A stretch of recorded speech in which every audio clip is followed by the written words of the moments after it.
Taylor, thanks for being here. This is super awesome. I am very glad that you're in the green room with me. Um, Man, we've known each other for like coming up on probably 10 years. It's been Like, over a decade, yeah. yeah, it's crazy. I was Yeah. reflecting on that. The older you get, the easier it is to have those relationships, I feel like. Yeah. But it definitely just means we've been a part of each other's lives for a very long time. So Yeah, we kept running at each other. You were at Roswell while I was there, then you were at Magnum I totally forgot that I and actually met you at Roswell yeah. UMC. Yeah, you were doing And some youth event. Yeah. Yeah, it was the DNOW weekends that Mm-hmm. outreach weekends for Roswell Yeah. UMC, doing the at the Dodson. Mm-hmm. Great memories in that place of me like trying to grab dimmer cables like they were all over the place, and it's just Yeah. interesting room. So, but then Yeah, yeah, that yeah, that room was it was a gym basically, right? If I I believe remember it. Yeah, right. yeah, Yeah. that's why all the lights kept getting unfocused because the kids would like literally like throw basketballs at the lights and Yeah. then the lights are all static. So then like the lights would get off focus and everything. And I would get there to do an event and I'd be like, I have to refocus everything in the room. Yeah. So Uh I would say like the the worst. interesting thing is that's the only place I've ever seen a ghost is at the Dodson. Oh yeah. So That what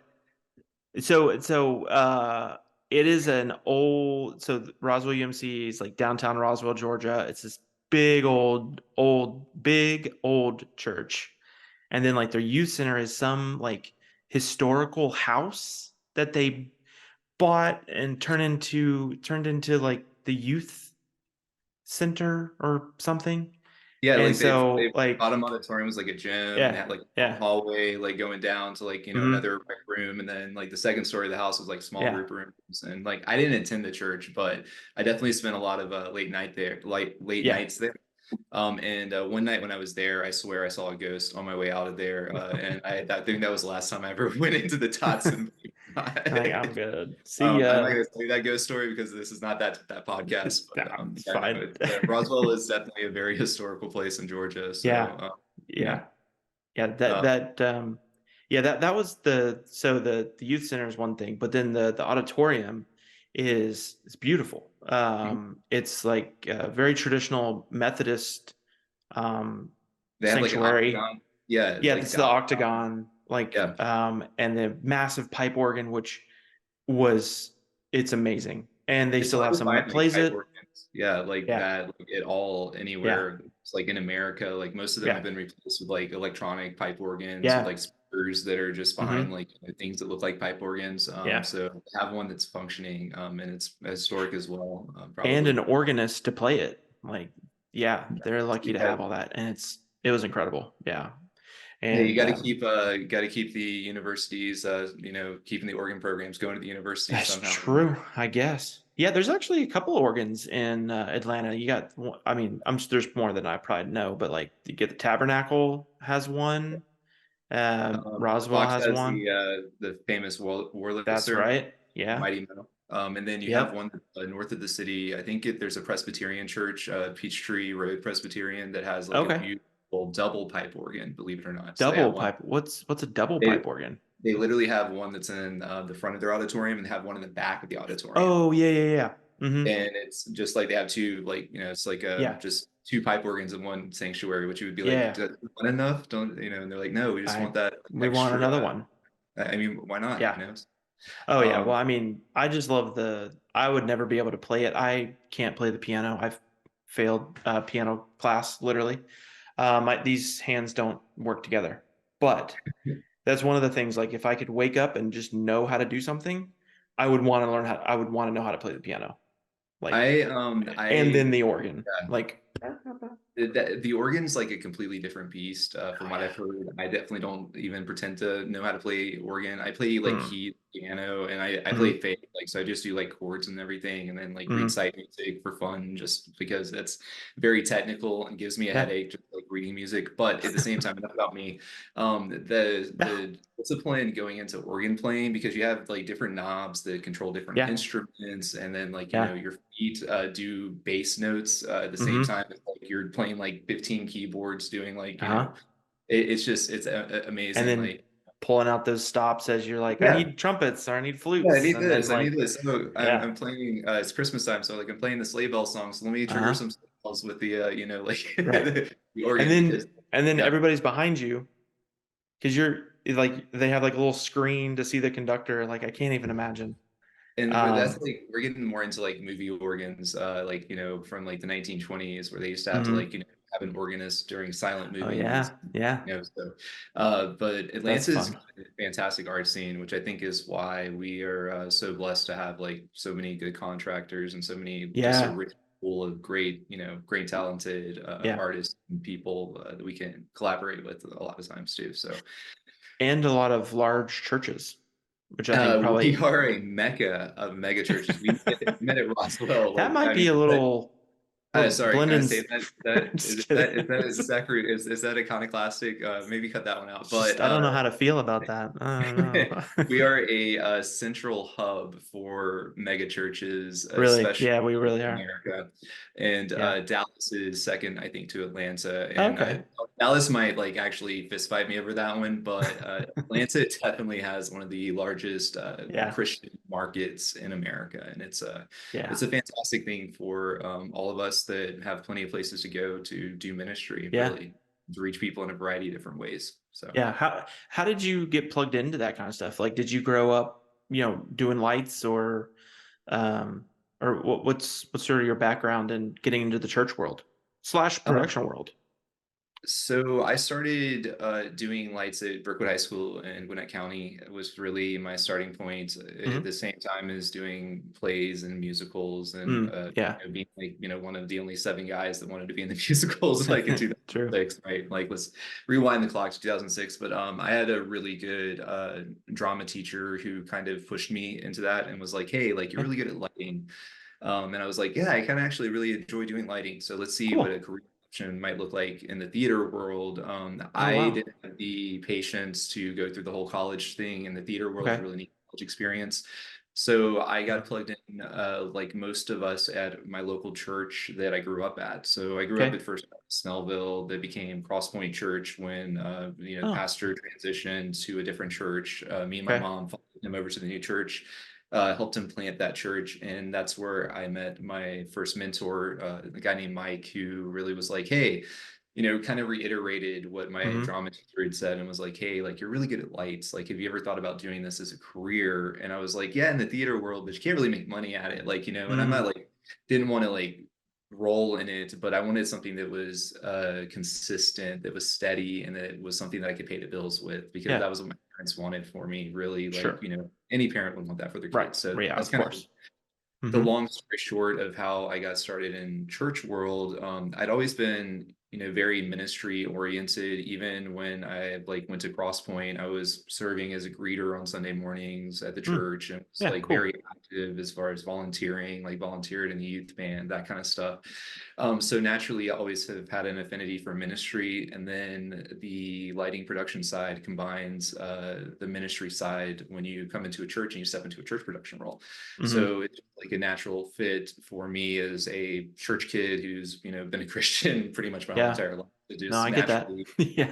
yeah, step into those Yeah. environments. Yeah. And from there, my career has kind of grown from that, and from those sparks of inspiration from key people in my life that Mm, kind of yeah. catalysts and driven me forward to Hmm. create the person that I am today. And that's I'm really thankful for that. And I get nostalgic about it sometimes too, where I'm just like, I cannot thank the people that have Right. been part of my story, and you probably understand that too. Hmm. So. Oh yeah, I completely understand. And it's unexpected. Like you're not looking for those people, or you don't realize that that's happening until you're looking back on it. You're like, oh, he really helped me, or like he introduced me to this, and I didn't know that it was, X. I'm sure a lot of most people I, have that sort of experience. Yeah, and I had a tour manager tell me one time, it's like you never know who's going to be standing behind you. Mm, You're doing something, or when you're like, creating, or when you're doing your thing, yeah. being the person who you are, you never know who's going to be Mm, around you. I always have the statement that, like, if you toss a rock into a pond, the rock makes ripples on the top of the water, but the rock Hmm. isn't necessarily aware of the ripples that it makes when it's tossed into the pond. Hmm. And it's kind of like a person who influences necessarily aware of the people who they influence at the same time too. That's a good So point. that's a Well, Taylor. Yeah, I'm just gonna no, stop that's there. great. I mean, that's Yeah, great because I mean, I would say I'm one of your ripples in dude, sort of bro. the lighting, like the lighting world. I mean, like I learned from when you were at well, Roswell, but then like when you did stuff for North Point, and I was just sort of dipping my toe into learning Grand MA and stuff like that. And you're like you went over like your sort of like hierarchy of lighting. And I mean, that stuck with me. How long now? 6 years. And I'm like, oh yeah, I would love for you to go over that for, if you want to Yeah, talk about that kind of thing, like what you think through when you sit down to program like a lighting show. Um, yeah, all the bits and pieces of it, mhm, what goes into it. The craziest thing is always for me at least, is trying to figure out what color to use. mm, Is always the hardest place to start. To me, there's certain songs that have different colors, and explaining the process is, listening to the music. mhm, First of all, just seeing, what the energy of the song is, because lighting is energy, and it's all about the energy. Not to mhm. sound, like a new age hippie or anything like that. No, I don't know if I can say that. That might not be you politically can't. correct. Yeah, yeah, it's fine. But not to It's a be like, podcast. Yeah. yeah, hey, it's for consumption. So, it's Joe Rogan is No. definitely worse, right? No, like I do want to ask a question about that. Do what's your thought on lighting being, adding energy, or are you trying to just match the energy, or are there any times where you like, I want to add energy to this song with lighting, or That's a great question. As far as like energy creation goes, I would say it depends on the environment, right? Like I'm okay. not going to try to hype up a bunch of adults like I would a bunch of like a bunch of middle Yeah. schoolers or high Yeah. schoolers or students. I Okay. wouldn't program for children the same way I would age groups. And I divide it into Okay. age groups. But Even more if they're for doing like the same song, like, yeah, completely. I've okay. programmed differently, different song energy wise. Like I try to keep upbeat for students because students, tend to get distracted. They Mm-hmm. like to, get into the songs and like, get hype and jump Mm-hmm. around and everything. So I might, strobe the lights a little bit to encourage that moment, maybe, or Okay. to increase the energy of that moment, right? Yeah, Much to the chagrin of worship leaders a lot of times too, because they're the ones that are on the I that's black true. the lights and they're trying to play instruments while I'm strobing lights. And I always feel absolutely terrible as I'm doing those, trying to create those I've moments. But never thought about that. and they're doing the same thing too. Sorry, Like they're everybody. yeah, I'm so Uh, sorry, so sorry. uh, And like, you can ask anybody that's known me for, mhm, as long as I've been doing this, and they will definitely say that like I love strobe lights and I love, creating those high energy moments. But mhm.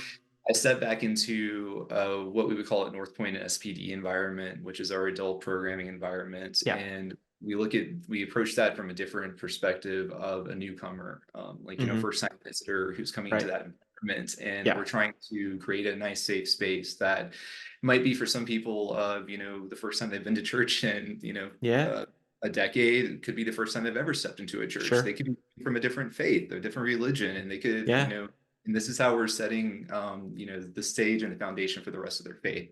Mhm. So look at that from the lighting perspective too. You go and like, yeah, the students I can do that with. The adults, maybe if there's a cool opener, yeah, let's strobe it Yeah. out. Let's create that moment. But that's when collaboration and teamwork comes into a little bit more play, Mhm. where we have different people on those teams who kind of collaborate together to Mhm. create those moments. Just to make sure that we check all of our boxes as an organization, like as we should. So Yeah. That's cool. Okay, so going back to so you pick a lighting, color. yeah, yeah. So I pick a So color. is it a, like when you're going through the color wheel, like is it is it the tone of the song? Is it the tempo of the song? Or is it like, hey, this has a lot of drums, so it's a certain color? Or like, is it just a So feeling? yeah, so like synth songs, I'll start with synth, like, because synth is really Hmm. popular right now. So if it's got Yeah. like heavy synth tracks, I normally go for neon colors, just like Okay. very 80s Yeah. vibe to me for some reason. If it's a happy upbeat song, normally you go for like warmer colors like yellows and Mm. oranges. If it's a, let's say, slower song, I would might go more for blue. Mm-hmm. Obviously it's the go-to choice. Purples are very great for like slow calming songs. Mm-hmm. Green apparently is the most calming color, hence the Green Room podcast. Little name drop there. But also at the same time, like different songs have different shades of the same color too. So like, Mm. I might have three different green songs and they might all three be different tempos. It might be a slow, medium, and a high tempo green song. Uh-huh. It's at the same time, it might be a pastel green, a super saturated green, and like a Mm-hmm. lime green, and those three Mm-hmm. colors create different energies, I would say, or create different Hmm. energies, Yeah. or meanings to different peoples because, Yeah. there's a little bit of psychology that goes into color Oh, and yeah. how humans interact and perceive color and just Mm-hmm. what color does to us, as Right. humans. That's So crazy. there's a little Yeah. bit of that that goes into the choices that you make as a lighting Mm. designer with color, especially in church environments. So sometimes Yeah. in worship environments, I have been known to do more like I laugh when I say more traditional church colors. So like, I tend to stick more towards purples, golds, whites, stuff that, reds, definitely stuff that make people think of like, Jesus, the sacrifice he made for us, Hmm. royalty of him at the same time too. Yeah. There's a lot of like symbolism with color, that Mm-hmm. people have, Yeah. meaning tied into that particular color. So like, Yeah. me, the shade of red is very like calming. Oh, Like interesting. Really? I sleep in red light, like, and red is Oh. actually the best for like nighttime and low light situations Oh, and for true. Yeah. for your eyes adjusting. Backstage, you got it's red light and stuff like that. Yeah. Red light in a lot of theaters, blue Mm-hmm. lights also, like, Yeah, blue really light. good Mm-hmm. in situations. But all that to say, Huh. Yeah. to another person, red light might be a super exciting color, or it might Yeah. be something that could be negative connotated. I don't want to go Sure. there, but like, who knows? I Yeah. don't know. So That's interesting. Okay, so first step or first thing you're thinking through when you sit down is color. a 30-minute to like 2.5 hours long discussion with myself on what color I want to use. Yeah. Like dead No, that's serious. great. I mean, no, I that I mean, mean, yeah. no, I want to, have these conversations so that, other people can think through those things, be more intentional about those kind of things rather than just like just throwing color up for the Right. And sake I of mean, color. and sometimes like anyway, we're not going to go there. So the second step is really knowing your fixtures and knowing your rig. Hmm. So if I'm ever in a new environment, the first thing I do is get to know the lights that are in that environment. If Okay. I know the console, hopefully I'm not learning the console, because the first Mm, thing you want to know is you always want to make sure that you know the console that you're using and you know how to set it up for your success. Like, okay. I'm very famous for taking other people's shows and completely gutting them, and keeping the patch Okay. information. Yeah, like dead serious, like gutting like a fish and like keeping the patch information for the show, because I have very particular ways that I like to set up. And the console that I'm talking about is an MA2, Okay. um, just for reference. But it's Yeah. like I have a very particular way that I like the screens laid out and where my buttons are and where I'm used to, like where my Sure. muscle memory is on the Yeah. layouts on the screens. So I have the tendency just to trash everyone else's like layouts and setups and everything and recreate my own when I go into a new room. And then I Okay. start to get the fixtures in that way the console's set up for my success. And then Mm-hmm. I need to know the fixtures, like as far as like what are the spots, Okay. washes, what are the capabilities, with that, checking out positions at the same time. So it's like with the console setup, it's like select my groups, make sure that they're all working, make sure that my Mm, positions look good in the room, see which ones, as I'm like just setting, this is just setting up, not even thinking about the music, just seeing mm-hmm. what the rig is capable of. And Okay. then I know when I go and program what's going to look good, what's not going to look good, what's going to, be capable within my time limits too, because there's also a time limit Mm, for all all this, there's also always an overarching time limit with Hmm. programming. And Lord knows, like, I want to spend a week programming one song, but this ain't the Taylor Swift tour. So, Hmm.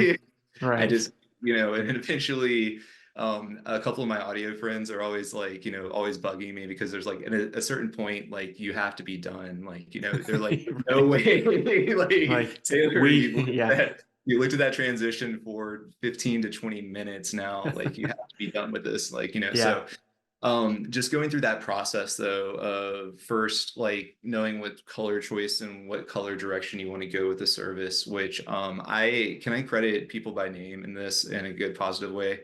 Yeah. There's Yeah. so Brittany Kafer, who Okay. is my friend Andy Kafer's wife's, he Hmm. is literally Andy Kafer was the campus LD at Woodstock City Church. Right. His wife was a producer up there, and she set me down one time, and we came up with a color scheme for our whole entire and this was for a transit weekend for our middle Oh, schoolers. cool. Yeah. And he had a very just distinct idea of where she wanted color to go through the Hmm. whole entire service, through programming even. Cool. Yeah. And that to me like opened up a whole new door for me. So I credit her with that like kind of discussion. But it's Okay. like once you figure out where your colors are going, not just what colors are the songs, it's like how the colors even transition from song to song to song. Wow. Okay. Then you get your system set up. And once you get Hmm. your system set up, then you can start like figuring out like how to put the pieces of the song together with your looks and what you want to create and with the energy you want to create with those songs. So That's I know cool. it's a very complicated way to think about the things, but the more you do it, the better you get at it. And Sure. obviously, repetition makes permanence. So Yeah. Now, when it comes to like you saying, Brittany gave you this uh, sort of direction. Is that always more helpful, uh, or in my life, it's been dependent on how old I am, and how willing I am to okay? collaborate in that environment, and depends on who's saying Mm, it. Like, so there's a lot of authority, there's a lot of respect that goes into that. In the professional sense, there is a chain of command that you always want to respect in any production environment. Like you have a producer that everyone kind of hmm. answers to, who controls the whole entire who, what, when, where, and why. Yeah. And you're getting a lot of independence within your lane in production, but you're always if you don't have a producer, you're held to you answer to your client basically, and that's who Hmm. the in the church sense, our client, I'm not going to say our client is God and Jesus because that would be way that I would lose sleep over that. But like our clients are humans, humanity is Right. our client, the community that we serve in as our clients, Mm, and that creating the best environment for them is our end goal as a production team. So part of the hierarchy of that is going back to your question, being able to collaborate is hmm. a super important trait that I've had to learn personally throughout my Hmm. career. And having just great collaborative, environments, and also great people to collaborate with. Yeah. So just like makes the whole entire experience better for everybody, really. Cool. So that would be the biggest thing that I Yeah. learned from the inspiration thing is it was one of the first times that I had been confronted with collaboration, and I was just Hmm. like, this is amazing. Like I Yeah. don't know why I haven't been collaborating. I don't know why I haven't been more of a team player. Right. It's Right. just something that's so personal and basic to me as color, right? Hmm. And that's another surrender metaphor for Christianity, but we're not going to go that route. I don't want to Jesus juke you, so yeah. No, you're good. What's something that, in regards to the collaboration thing, that has really helped you be more collaborative with that person, or is there anything that um, is there any feedback that you've given someone that's helped them be more collaborative? Uh, I would That say might be two community. different questions there. Sorry. Yeah, no, I mean personally, communication is key when you do anything. Like if you cannot Hmm. communicate just the basic idea that you're trying to convey, Hmm. that's one of the biggest things is with creative people. It's just like, I don't like this color blue, and you're like, well, what don't you like about the color blue? Mm, Elaborate about that instead of being like, hey, this shade of blue is a little too dark for me. Do you have a lighter shade of blue? mm, That's a balance and collaboration. One is a very just do what I say authoritative thing, and yeah. the other is more like a, hey, here's a suggestion on this. Yeah. hey, you change. Hey, here's a suggestion of what I would personally want to change or see change, you know? And if Mm, that comes from an air of authority, 100% of the time I'm gonna follow that person and do exactly what they say because they approach me in a collaborative way that respects me and respects my, who I yeah, am as a human being first, versus just saying like, no, this needs to change. I don't know what needs to right. change. But so like, and I know that's cliche and it's very like, overstated sometimes in these conversations, but yeah, I think that's a communication is like key to it. If you can't communicate with people that you're around, Hmm. but also, being willing to be shut down. That's another huge thing in collaboration. Mm, Sometimes you okay. don't always get your way. Say Um, more about that. Yeah. so like, not to mention the previous situation because, we had a great, fantastic time and Brittany is one of my great friends. But sometimes like, when what if I said like, I'm an artist, right? Like, and Hmm. I create a beautiful painting. And like I'm like Bob Ross, right? Like, I'm Right. not personally saying I'm a Bob Ross, but like in these shoes in this metaphor, I'm Bob Sure. Ross. I'm painting Yeah. a painting. Somebody comes over and just like trashes the painting and doesn't like it, like, Mm, or like, in the sense, says, hey, like, this is a great painting, but it's not what I'm looking for, and I can't use it. mm, You know, yeah. personally, It's much I would better. Yeah, I would be obviously. hurt. Like, I'd be like devastated. It's like I put time and Hmm. effort into this. Like, and sometimes that's a thought in a collaboration Hmm. that doesn't get honored in the collaboration, right? Yeah. And you have to be used to that too. You have to be like, Yeah. sometimes it's an absolutely like me, 5 to 10 Right. fingers myself, like, idiotic idea, like, oh crap, I made Hmm. that suggestion. Yeah, Yeah. sorry. Let me, put my foot back and, let me eat those Yeah. words back in my mouth. But there's a great Walt Disney thing that I always go back to when they were animating movies for Walt Hmm. Disney. They do like, I mean, I want to say like millions of like caricatures, Yeah, absolutely. storyboard Hmm. stuff, like, concept art, like, all this stuff that it's just like, thousands and thousands and thousands and thousands of just like beautiful artwork that doesn't get Hmm. used in the film Right. and just gets put in a drawer in the vault, like, in Walt Disney. And you got to think about those animators and it's like, how do they feel about the collaborative process after that? Do they feel like they Mm, collaborated towards making the end film? yeah. Or did they feel like their voices were heard too? So, but that goes about to communication, but also communication then listening on the other side Yeah. of that. You have to be able to listen, you have to be able to communicate. Yeah. One of my like Twitter phrases is that, you have to be able to listen and respond thoughtfully to people in order to both, understand the other person and then be understood yourself. So, No, that's great.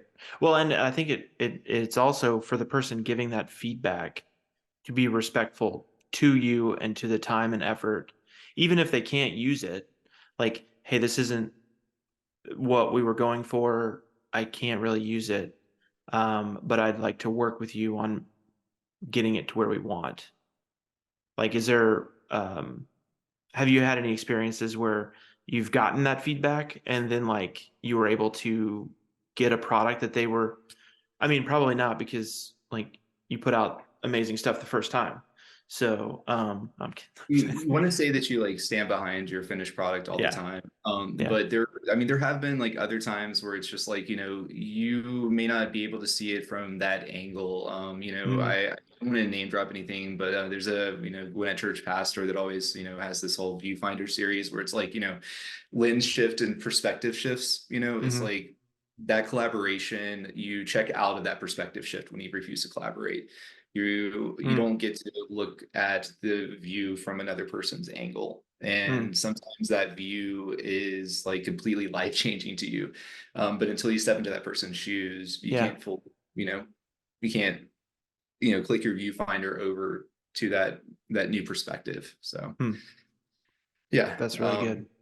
That's really, really good. That's trademark. I'm not going to mention him in this conversation, but I guess I've Okay. always, I don't want to be like, oh, I love everybody. I don't want to be like that. So, but No, you're there's good. great, like, we have great communicators, great pastors, great people around us Yeah. that say some of the most fantastic things that if only we listen to Mm, sometimes. true. you know, Yeah, that's very true. very Um, guilty here. But so yeah, sorry, go ahead. no, no, no, you're good. What were we gonna say? No, I was just gonna go back to process question because I don't want to Yeah. get off on much of a tangent. No, But like you're good. collaboration is part of the process. Hmm. Uh, I will say knowing the BPMs of the song is always Okay. good for programming. That's a Yeah. technical question for programming. It's like, knowing the where the song's going, where you want Mm-hmm. to go personally to with the lights, Mm-hmm. because I would say that you don't want to like, give away too much too soon. You always Right. want to let Oh the yeah. audience wanting more, and you always want to, Mm-hmm. keep people guessing, like in the entertainment sense. And a lot of those entertainment ideas, can be applied forward, and a lot of the stuff that we do at Right. church. Is I always say that we are trying to sell an idea, and that idea is Jesus. So Sure. so instead of selling rock and roll records, Yeah. or selling multi-level marketing products. Right. Yeah. Oh Sorry, gosh. just had to say that. Um, I've well, done so many gigs. Like, yeah. I like to think that the lighting and knowing where that song is going, the lighting really can help emphasize those moments.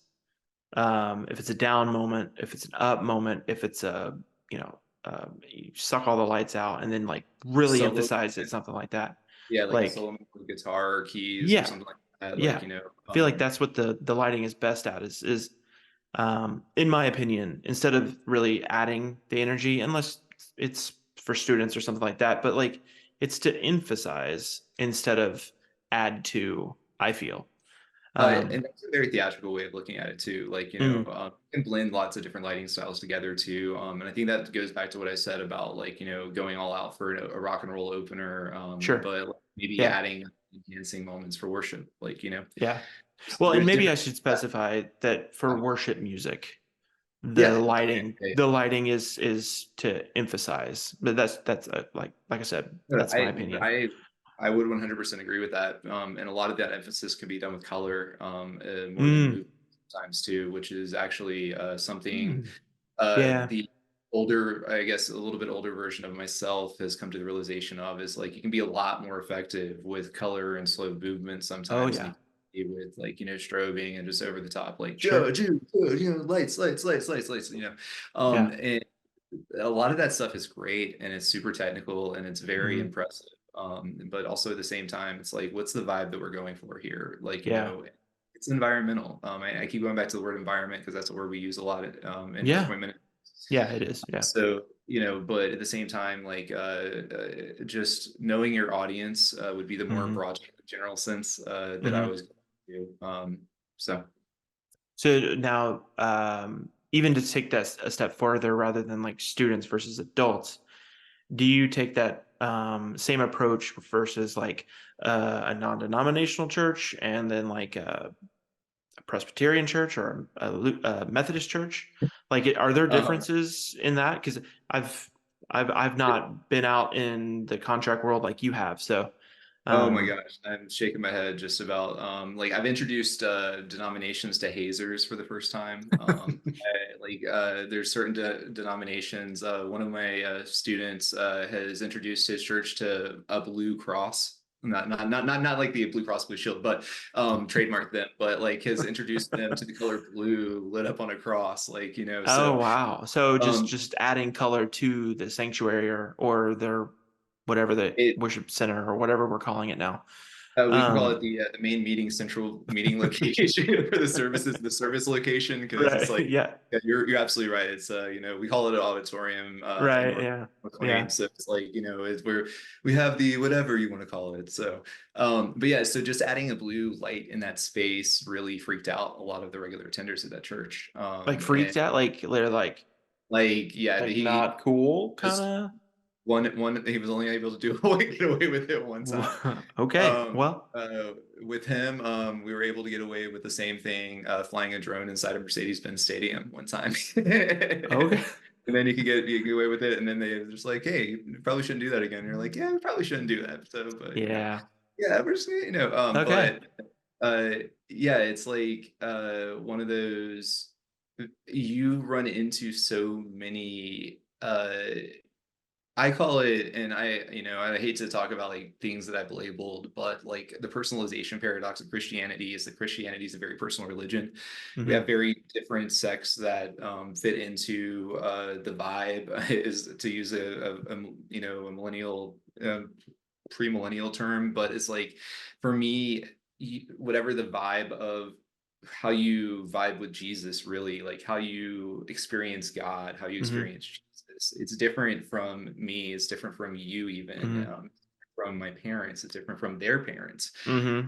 So Big I call time. it a personalization paradox, and it really is because we all experience Jesus and God in very personal, real, religious ways, and it's hard to quantify that in a broad stroke way for everybody. So in Christianity, we kind of like divide out, divide and conquer, Mm. and Okay. Yeah. but no Yeah. matter what, and this is something that like I came to the realization of in my 20s. It's like, yeah, we have all these sects of Christianity, but the one thing that me and my mom always go back and forth with, because like I go to North Point Ministries, she goes to a church that's not anywhere close to what North Point Mm-hmm. is.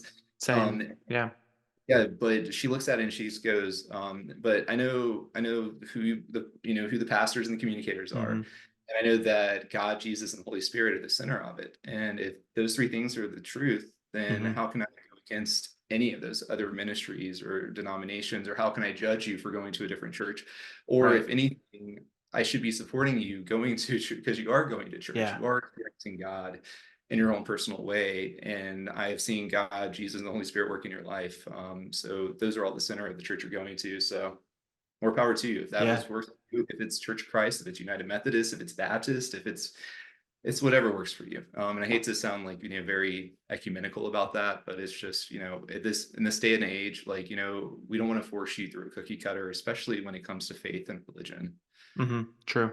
Yeah, that's one of the coolest stories that I heard working at Roswell was it was like the D Now weekend or something like that, and there was a, a volunteer that was working the youth night. He was like in his 80s or something like that, old guy, cane, but he was like there holding the door, whatever. And someone, maybe one of the pastors, asked him like, "Hey, why are you volunteering for this event?" He's like, I didn't think you'd like this kind of thing. He's like, I don't, I don't like this type of thing, but I like seeing all these kids come. And he's like, that's why I'm doing it. And I was like, that's amazing. Like It's absolutely spectacular. That's a that's servant heart right yeah, there. yeah. I That's was like, absolutely that's like fantastic. someone who gets that the ministry is not about them all the time. Hmm. Yeah. Um, with the personalization paradox, I feel like another thing that I combat all the time within, this wonderful religion that we all love and hold dear to our hearts, is just the me church, the combatant at the me church, right? Hmm. Because everybody's Hmm. like, not to sound like JFK or anything, like everybody wants to know what the church can do for them, right? Yeah. But with that servant heart that you just mentioned with the octogenarian that was holding the door open, like Yeah. my experience with octogenarians is aggression and anger over what I'm doing in their churches and Yeah. in their Right. Yeah. environments. I most likely Yeah. do not meet older people from different generations most of the time. There's lots of great Yeah. younger Yeah. that absolutely are on board and support what I do, but Hmm.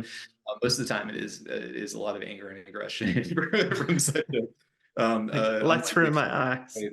Yeah, I know, Yeah. right? Like, oh my Yeah. gosh, like, Mhm. we're all gonna lose our faith over this. Yeah. Like, no, you're not, I don't think. But like, maybe that goes back to knowing your environment, knowing your Yeah. audience, knowing like who you're serving, really. Like, Yeah. and I think that old, and I don't want to call him old guy, that 80-year-old dude literally knew who he was serving by holding that door open for those Hmm. kids. Yeah. That is fantastic. Also knew it wasn't about him. So, Hmm. Yeah. I mean, yeah, really the volunteer and servant heart. Yeah, that sort of, I work with a lot of volunteers. I was a volunteer, long before I was ever on staff at a church. And which I've all, can I it's, interrupt you? Like, yeah. great for you. Like, I mean, literally, like, volunteer heart is like the best thing for production. Like, I love it. Like, that Mm, you got started as a volunteer and then hmm. worked your way, like you're just like, yeah, I feel like I could, do this full time, like Hmm. step into the full ministry role, from volunteer to like, full ministry. Yeah, Yeah. that's great.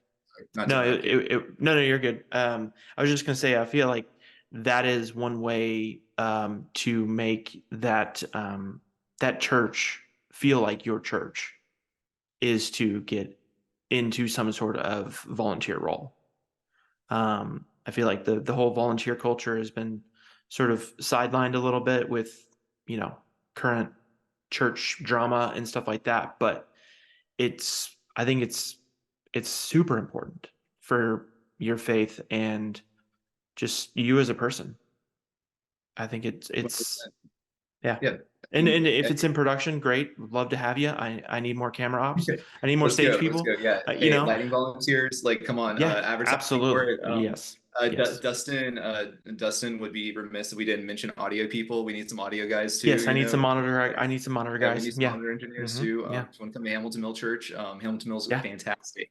Well, I've been to every single North Point campus in the Atlanta area except for Decatur City, and I will be at Decatur City soon. But I say that out of all of them, Hamilton Mill, Aaron knows this. Hamilton Mill always has like a special place in the Florida zone it's a in my fun. heart. It's a I fun. love Yeah, it's a lot of Hamilton. fun. Hey, look at Um, that. That's I know, new. right? New feature All on right. Zoom. I love the future, don't you? That's great. I knew that. I knew that Apple or FaceTime did that. um, I did not know that Zoom did Oh, that. bro, I think it works with a thumbs up too, not to be that guy, but Oh,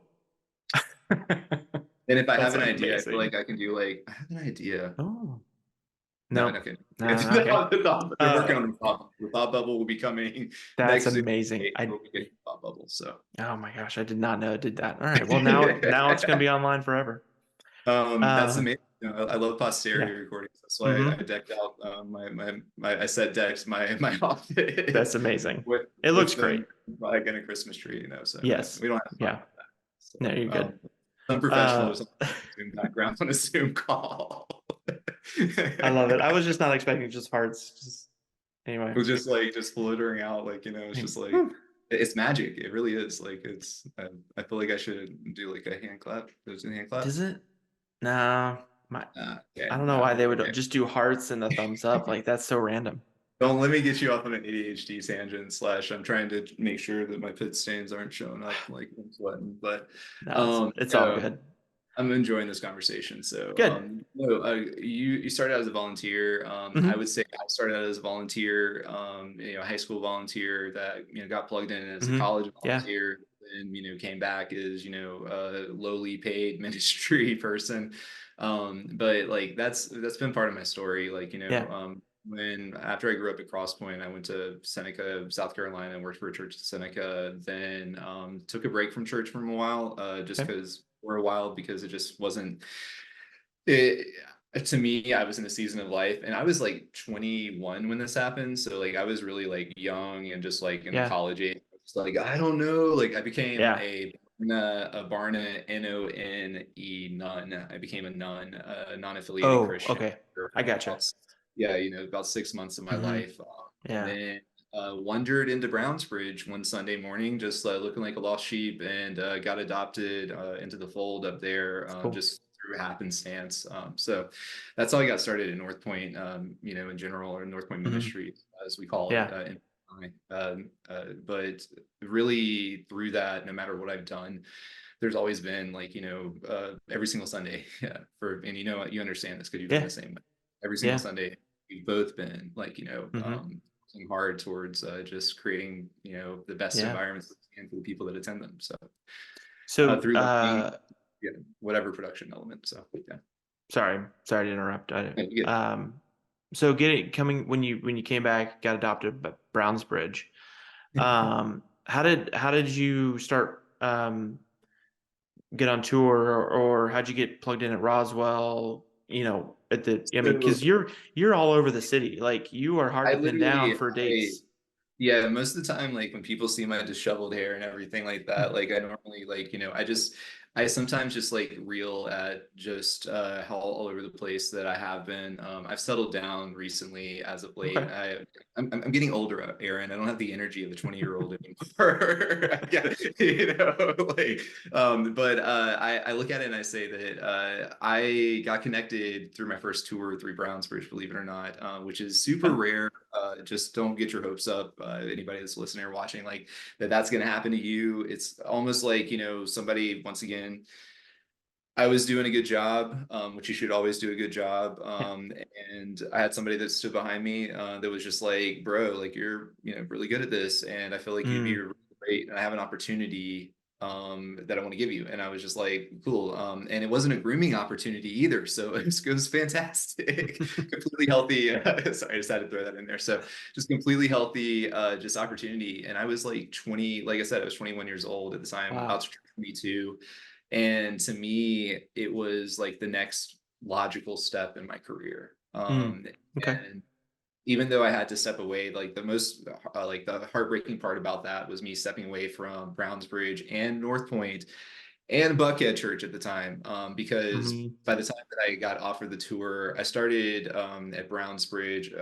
Faithful fall of 2009 is when I wandered into Brownsbridge and got adopted into their student ministry there. Hmm. So I had connected and branched out from the 1 year that I had been there, just running around at North Point. I'm not going to name drop her name, but all the people that I was running around with. Hmm. But just basically doing set changes, programming lights on Yeah. Sunday, not knowing anything really, like, because I was very green and very new, but was Okay. with a lot of really great people who were willing to not only teach me, Yeah. but give me crap tons of grace when I was growing. And I Yeah. think that was the best thing that happened. And then it became one of those things that was just like, okay, what's next? What's next? What's next? Because I'm Mm. always this next guy to those like friend of a friend connected me with a production manager that was looking for a lighting tech for Cool. a tour with a A-list Christian band who had done a lot of really cool stuff. And Nice. then from there, I talked to the production manager. Production manager was like, "Cool, I feel like this is a good fit. So I'm going to Yeah. connect you to the LD." Then I interviewed with the LD, the lighting director, just Hmm. to find the acronym, but interview with the LD. The lighting designer's name was Taylor, Oh, nice. believe it or not. So it's a God thing, right? Like a total God Hmm. thing. Like, we hit it off really well, and he became T1, I became T2, and Cool. I did over 80 shows. I believe it was over 80, Wow. almost 100 That's shows cool. with them on a national tour in 2011. So it was like 2009, I left church, I came back to church. 2010, I spent a year just kind of like, learning and doing as much as I Yeah. could, and then got connected with somebody who got me, on the road.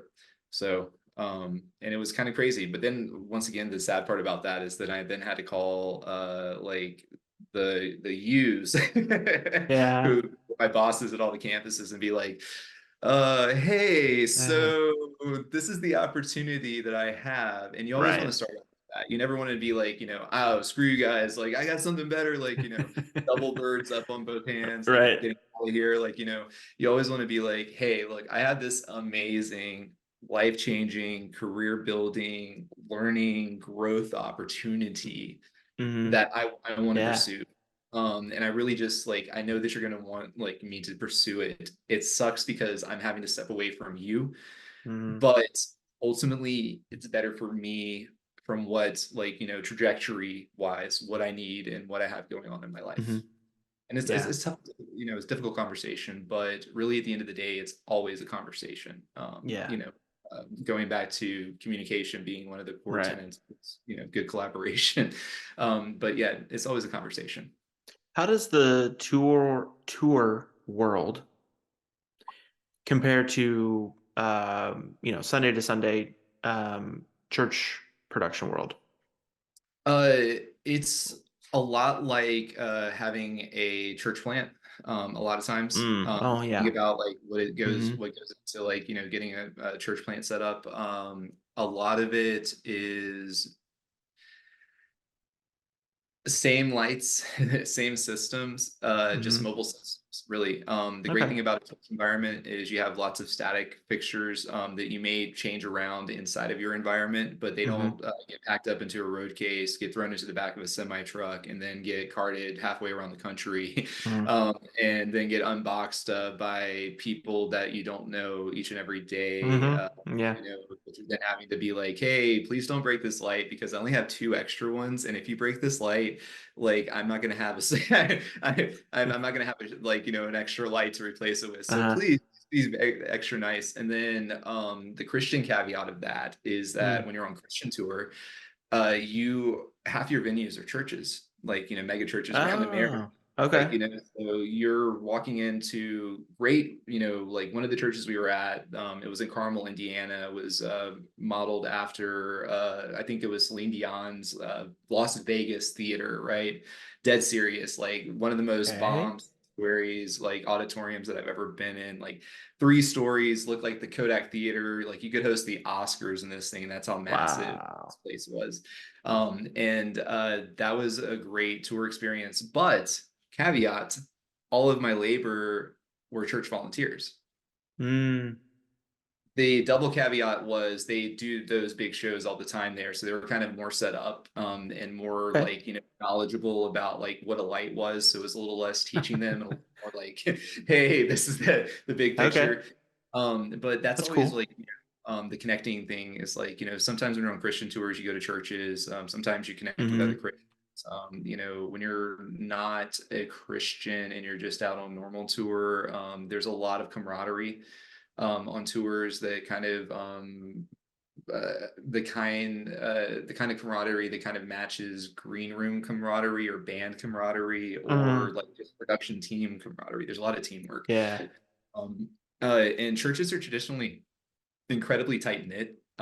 You know that. So the family aspect of touring is definitely something that is mirrored in the church world too. Okay. Cool. As far as like production, I need to talk more about production, less about Christianity, No, no, right? no, Uh, no, but no. like, so production wise, like mobile rigs, you never know necessarily how well the venue is going to be set up for your success Okay. on a daily basis. You don't know which challenges, that unforeseen challenges you might expect. Like the Okay. unforeseen challenge of a church is like you get to church and the pro presenter computer is dead, right? Ah, The yeah. unforeseen challenge, right? Oh no, that's a devastating morning for a lot of churches, right? Not to Mm-hmm. play pro presenter, but let's go Renewed Vision, love those The guys. So lyrics machine. You just call it. Oh, there it is. I just triggered Oh. another one. I knew it was something. It's the double thumbs up, and I think I have to like. Oh my gosh. So I talk with my hands way too. I should just sit on my hands for the No, rest no, of the no. phone. You're fine. Just no, no, no. Uh, You're good. so the Renewed Vision guys, like, let's say the pro presenter computer crashes, like, Yeah. you can easily grab a laptop, maybe that's an easy troubleshoot. But let's say that you're in the middle of the field. This is a true story, right? We were in a ski resort in Colorado and we had set up our show. And then, Okay. in a ski resort in Colorado, the weather changes like that, right? A Mm-hmm. storm rolls in over the mountains. There starts to be like lightning and crazy, just like hail is Yikes. forecasted. It's lightning. The concert's canceled, but all of our gear is still on stage, right? One of two options. We either load out all of our gear in the lightning storm, or we wait until the storm's over and take our chances in the morning in the mud and everything like that. So our bus driver was like, there Oh. is no way in heck that I am like getting our tires stuck in that mud in a tour bus with a trailer behind it. So what I'm gonna do is like I need you guys to load and pack the gear up in the truck in the middle of the lightning storm on the side of a mountain outdoor festival show so we can get the crap out of here and Oh. go. Like, so next Wow. thing you know, like I'm in the middle of the field with our audio guy, rolling up a snake, in the middle of open field in the middle of a lightning storm because we're trying to get out of there and get going, Yeah. right? So talk Jeez. about a challenge that you might experience on the road Mm-hmm. versus that you might experience at a church on a Sunday Yeah. morning. And and it's the same amount of stress level. Like that's serious. Like that to me could be the same amount of stress level for the people that are involved on both ends. Sure. But our Yeah. jobs as production guys is to mitigate those. And you can see I'm hiding my thumbs now, so I don't for You don't another have to thumbs worry up. about it. Like, Um, so we as church guys, like, production church guys, we kind of mitigate that and set up our teams for success. So mhm. most recently, the more recent business metaphor that I've come up with is like it's our job to provide this smooth takeoff and landing surface Mhm. for the service to both take off and land. But Yeah. we're the aircraft carrier. And we're the people that are Mm. responsible to, I well, the like church that. is the aircraft carrier. Yeah, like, we're responsible for Mhm. maintaining this giant aircraft carrier so we can take Yeah. off and land. So, yeah. Yeah. No, I really like that, and I think that's some stuff that I've been thinking about too. In my previous role, and then now in this role is just like, um, my job is to make sure that everybody can do their job. 100%. Because I'm not going to be able to program like you. I can't mix like Dustin can mix, but Maybe I one can day. make sure that maybe one day. But I can make sure that the console is ready to go, the lights all work, the power, power bills paid. Not that I do that, but You can provide the firm it's those kind of foundation. things. Yeah, you can provide the firm foundation Yeah. that all of our, like, I jokingly say that in Hmm. live events and, like, the tour world and everything, the firm foundation of any good production is power, right? Right. Right. Yeah. Good, right? You can't have a good show without good Nope. power. So, Nope. I'm out of a but job without power. Yeah. exactly, right? Hmm. So but with you, like, you provide that firm foundation for your church services, much like, Yeah. a power run, like, Yeah. a main theater run, like, to talk in production terms, like, Hmm. like for disconnect, Yeah. If that Yeah. goes down, like, you're not having a show, Yeah. but 200 amp at Hamilton Mill, but whatever. that's okay. Maybe we'll have Yeah, 400 I amps one know. day. Maybe one day. 400 amps are dangerous too. Like, Yeah. that's a lot of amperage running through It that is a kick drum. lot. It is a And a lot. lot of people Yeah. don't, I mean, I'm not going to point fingers at any names, but a lot of people don't have the proper gauge for that type of amperage too. So Whew. it makes it fun. But Yeah. that's like, the experience like in church world, and that going back to your original question, that's how those two worlds kind of Hmm. overlap. They overlap with gear. They don't necessarily overlap with the experiences that you have or the Sure. opportunities that you have to Yeah. get those experiences. But at Yeah. the same time, you can learn a tremendous amount in a closed, safe environment where there's tons Hmm. and there's tons of grace in church, and you can learn a lot of Yeah. those moments. So Yeah. That's really cool. I Yeah. say that. Yeah, and I know that they don't really relate too closely, but I do know that a lot of the, church production guys do go off, tour. I'm on tour, and then they come back, which is always great. We always hate to see them leave, love to see them come back. Um, so it's great. Obviously I can't tell you you can't go, but I'm like, please don't. Um, And I don't but want yeah, to that's like, super fun. and that once again, that goes back to what I was saying with my first tour, just how gut wrenching it was. And Mm, then about this, like, it was gut wrenching because I did that. I came back and I decided, I was like, I had to come to Jesus meeting with myself, and I was like, I'm gonna center mm, my life on God and Jesus now. Like, after I got through, like, first tour, like yeah, trying to figure out what I was gonna do after that. yeah. Uh, and I was picking up gigs in town. This is a great, just stuff that I tell everyone is like, I had left a rocky foundation to come back to when I went on my first tour because of that kind of stuff, because of the Mm, relationships, and that kind of stuff. So like, getting back on the road and doing consecutive tours and keeping that momentum going in the touring world is ridiculously hard, but it's even mm, harder coming back to a foundation that is very rocky, or a foundation yeah, that you built inside of your home or whatever your home base is. yeah, So a lot of guys move to Nashville and touring becomes their 24/7 eat, breathe, right. life. But Hmm. also at the same time, that's not a lifestyle that was for me. Hmm. So I've been fairly successful at being based in Atlanta and still being able to tour, or have been It's able to awesome. tour. That, So when you got back from that first tour, um, how was it getting back into regular Sunday gigs? I Was it had difficult, or did you just pick up the phone and be like, "Hey, I'm back"? the latter of the two, but I still had to. The difficult side was I had to be patient and wait, right? Mm, Back in the day, okay. lighting guys, we didn't really have a lot of campuses for lighting guys, and we had our core group of people, right? So it's Mm, like sometimes getting work back into those environments is difficult.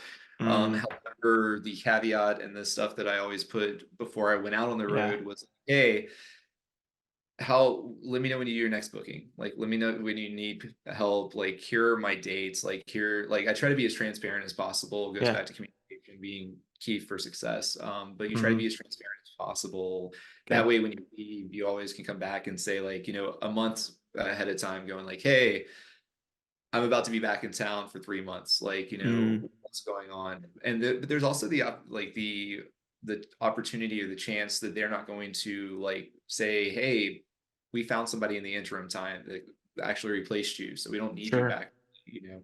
And then there's also the idea of like you stepping into a place and you having to refit into a place that you were like, the alpha dog at, or you were the Oh, king at, and that's another that's crazy thing. true. Yeah. A lot of my like, stuff that, and I'm trying to figure out the best way to say this, just like a lot of my frustration with the lack of success in certain environments has been from that fact, where it's been like, Okay. foundationally, I didn't build that foundation.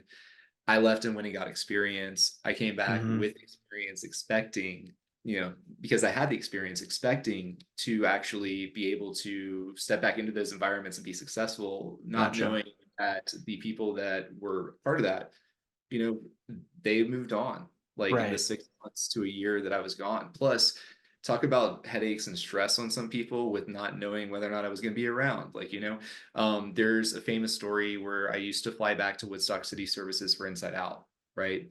And Hmm. the I Inside didn't know Out that. production director would literally like I would post on Instagram when I was taking off, and the production director for Woodstock City would literally look at it on Instagram and be like, "Okay, Taylor's on a plane right now. It's Sunday. It's Sunday morning. Taylor's on a plane right now. And I know his plane is going to land at 8, 9 a.m. And I know that he's going to have plenty of time to get here to land in Atlanta.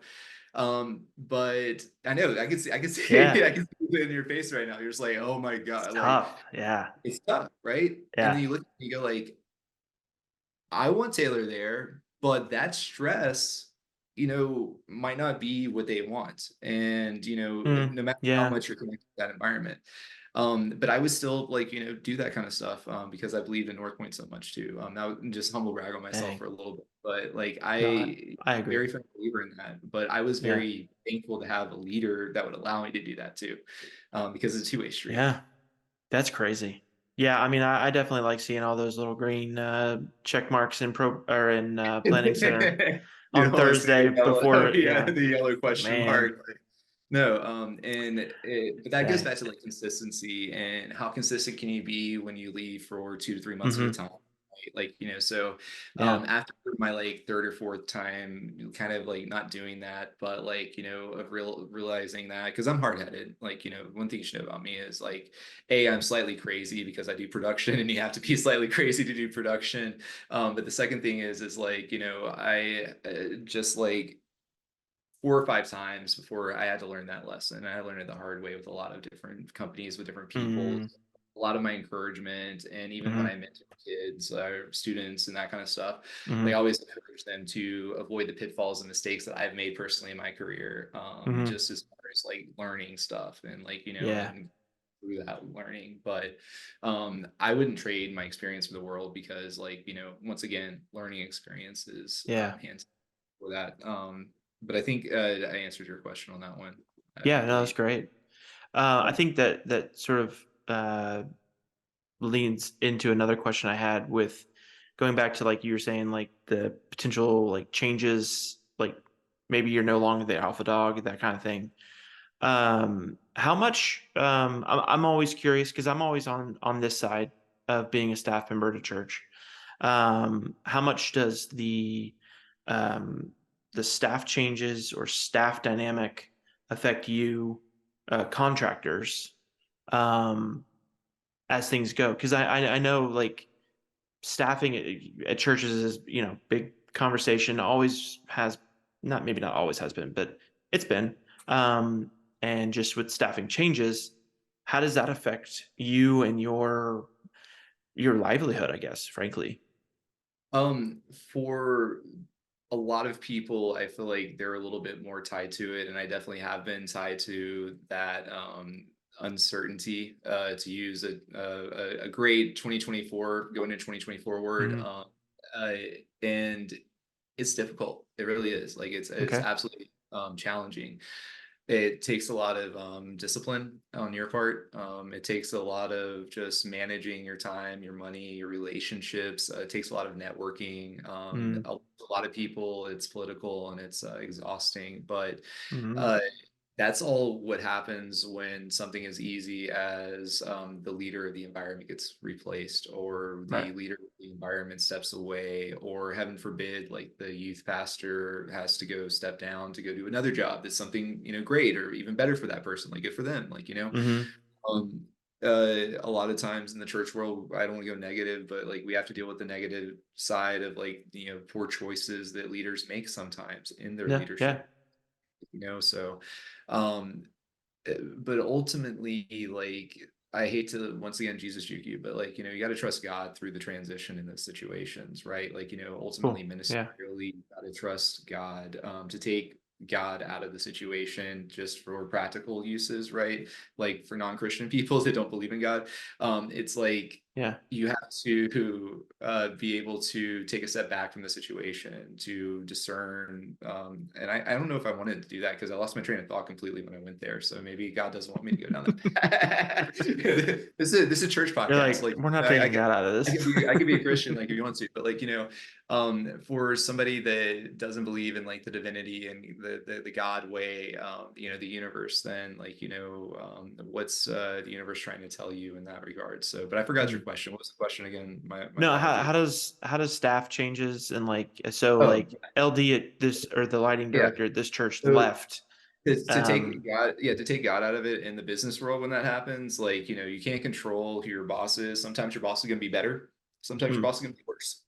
At mm, the end of the day, if you want to continue to work for that company, and there are several people that will leave organizations when bosses and leaders change inside of that organization, mm-hmm, because that's the power of a good leader, Aaron. Like it really is the power mm-hmm, of a good leader. You want to be someone who creates culture that is not just a culture that wants to follow, but a culture that follows them when they leave almost. And mm, this recent example is with ChatGPT, with their CEO leaving, taking 800 people with him to mm-hmm. Microsoft, and then those 800 people getting hired back to ChatGPT just from him having a culture at that company. Yeah.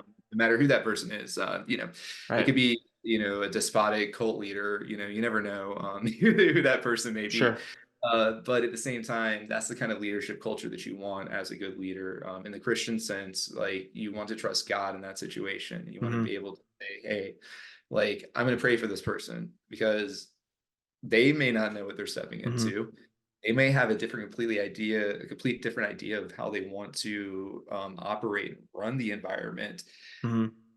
And as long as once again, as long as God, Jesus, and the Holy Spirit are at the center of it, I can't really say anything. So it's like for me, Yeah. you just like look at it and it's like, okay, then maybe that's God telling me that it's time for me to leave too. Or maybe, it's Mm, time for me to take a step back in a season where like, I can reflect and make sure that this is really what's going to be. Because yeah. if I have a problem with the leader, or if I have like, issues, hopefully it's a great thing. So let's end on a positive note with that one. Best case scenario, you get along great, nothing changes, and your bookings stay the same, and everything stays the same Sure. within Yeah. Yeah. everything. And I say your bookings, your relationship doesn't change. Mm-hmm. That's happened 90% of the time, especially Okay, that's within good. All right. Northland Ministries. I would say at least for me, and it's been very specific, like, non-production leadership changes that have influenced whether or not I'm around a lot of the time, which is, Interesting. yeah. So, So um, like pastors or a lot of times service pastors, yeah, a lot of times it's really? pastors.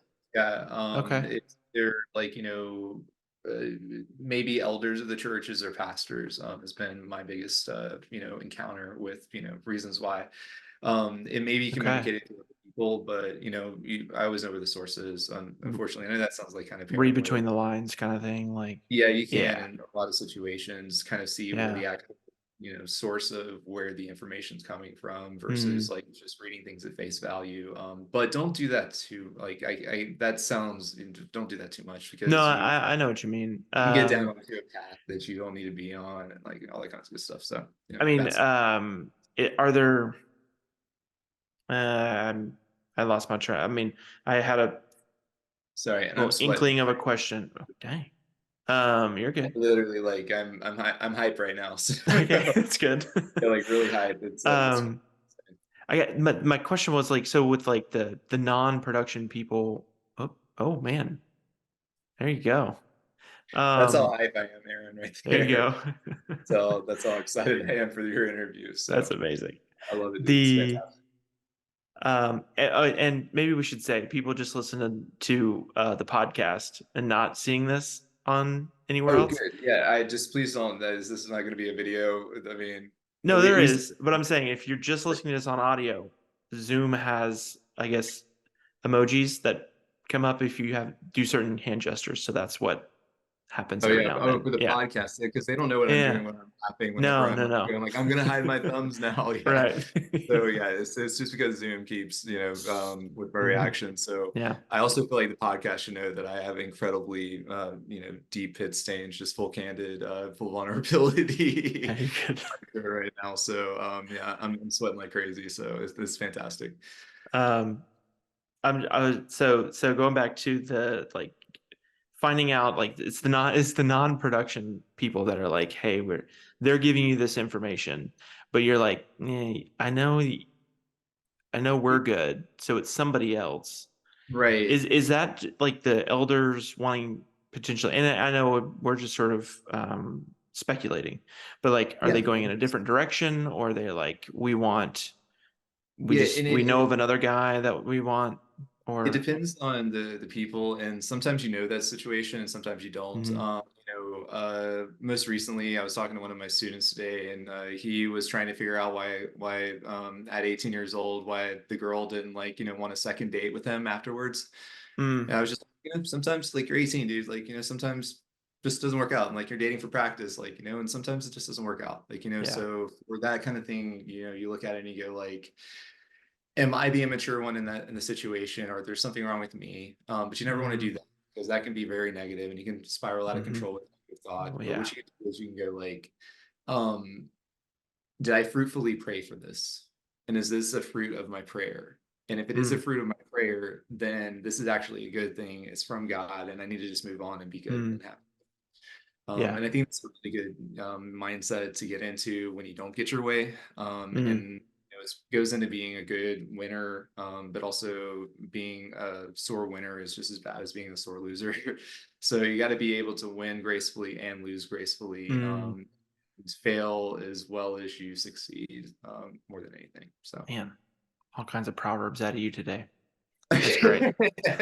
I, No, they're hey, great. buddy, it's They're morning. fantastic. I love So, it. I love it. no, I just, yeah, it just, it's things that I It's think great. about, like, yeah, whatever. Well, Yes, I think the fact that you're thinking through that kind of stuff is I have no doubt is why you've been so successful and why you've stayed working and why I can't name a single person that doesn't like that you're around.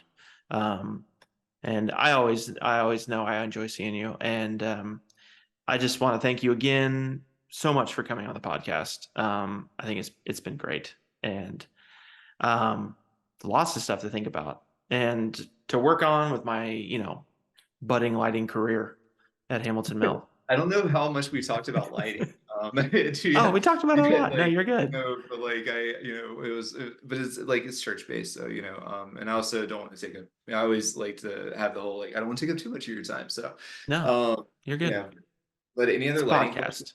podcast. Yeah, I mean, any other lighting questions? Lighting? Like, I mean, Um, seriously, like, pick my brain. I know I'm not the most technical person. Like, there's other people that can answer technical questions a lot better. But No, so I really think that well, and that's another thing, just a little bit of vision casting for the green room, is that yeah, there's tons of other resources, other really great resources for how to program what this light does, what this console does, and stuff like that.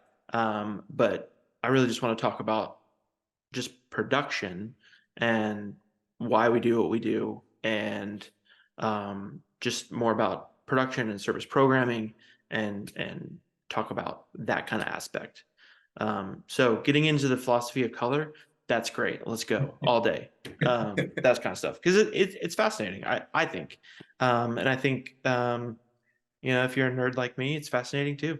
Um, because I'm a big nerd too, so you yeah. know, but I reiterate your thanks, and I just want to, you know, I literally like had yeah, I love doing this kind of thing, and love knowledge. Knowledge is to be shared. So Agreed. Yeah. all that to say, yeah, dude, thanks for having me. Yeah. And I hope you learned stuff today, and Yeah, absolutely. We definitely need to do um, this again. 100%. 100%. And I'm glad, Yes. like, you know, yeah, I mean, for anybody that doesn't know Aaron that's listening, Aaron's a pretty awesome dude too. Should I brag on you? Huh. I feel like I compliment you No, you back. don't need to do that. No, Should I? it's all You good. know, you're gonna hate it. Like, No. so maybe I should do it. Maybe I should like be like, no, You'll be like, beyond and end. and recording right now. No, Uh, Aaron's a absolutely fantastic human being. Beyond knowing him for the past over a decade, mhm. we have done so many services together, and you're not going to meet Mhm. him for easygoing, easy, lovable person. Like yeah, I don't know many people that don't like you either, Aaron. So Oh, like, you know, thanks. You the said steady. don't know many, so you'll have to after we're done. You have to give me a list. Oh, a list of people that don't like you, Yeah. or okay, okay, Just I can do kidding. that. Just kidding. I mean, I'll just take them out for you. How about that? Like, you know, Okay. just, you know, You just never mind. yeah. No, I can't good. say that on recording. Why did I say that on recording? No, I'm just gonna.